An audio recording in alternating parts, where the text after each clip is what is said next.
Hey guys, the title of this video is Weimar Inflation, Life and Health. We throw around words like hyperinflation, things of that nature, all the time in these videos, but what does it really mean? What does it mean for people in the past where hyperinflation affected them in their homes, all their finances, everything they worked for? But more importantly, what does it mean for you possibly in the future?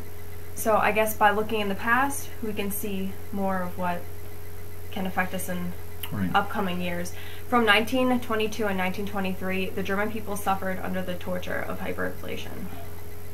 Yeah, I think it's instructional. It's helpful to get some stories, some vignettes about real German life, real people life, so you can find out, I think it brings it home a little bit more, what it's like to actually live through something like that, and how you should be prepared, because it might happen here, and I think there's a good chance that it might.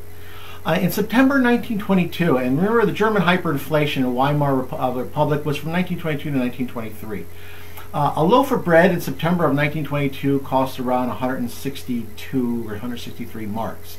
So let's use that as our benchmark.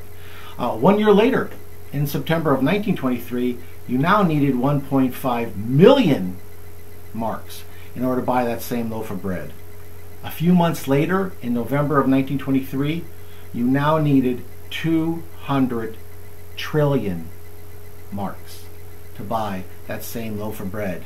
Think about that for a second. What would that what happen if that happened here? How much money do you have? I bet you don't have $200 trillion, do you? Some other things that happened.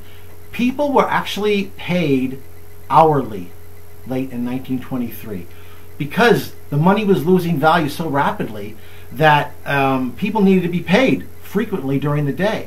They would then get the money to their relatives, who would then rush out and buy whatever food they could get their hands on or clothing before the money became worth a fraction of what it was worth just a few hours later. Wow. People had to shop with wheelbarrows full of money, stacks and stacks of the stuff. There's pictures of children building huge pyramids of Reichsmarks because the things were that worthless that quickly. Bartering became common because people stopped even accepting the darn paper money because it was just losing its value so quickly.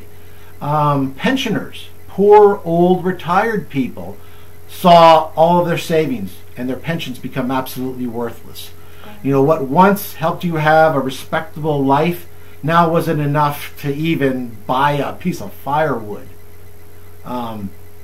Restaurants, for an example, didn't even print up menus because what's the point? The prices were obsolete the minute the restaurant menu would have been printed. So they updated them on blackboards on a regular basis. The poor, of course, became even poorer, and they starved throughout 1923. They went naked and in rags because they just didn't have money to buy food or clothing. The rich suffered as well, but not as much.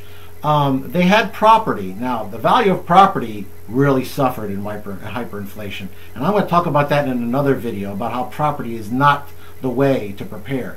But the one good thing about the property that the rich had, and that might help you in the future, is for gardening perspective. Grow your own food. Food is something that you're going to need, and it's always going to have value. And it may help you when food becomes too expensive to actually buy anymore. That's what was like. And actually, in that type of suffering, and the middle class certainly suffered too. They lost all of their savings. That prepared the way for the future Nazi Party, because a lot of those people who suffered during that hyperinflation, the poor, and the middle class, eventually became converts to Nazism and political extremism. That's the video. Watch for other hyperinflation videos, and check out the link below for my blog, where you can read about some of the other articles, other hyperinflation articles, more information. And, you might find it interesting. Thanks. Thank you.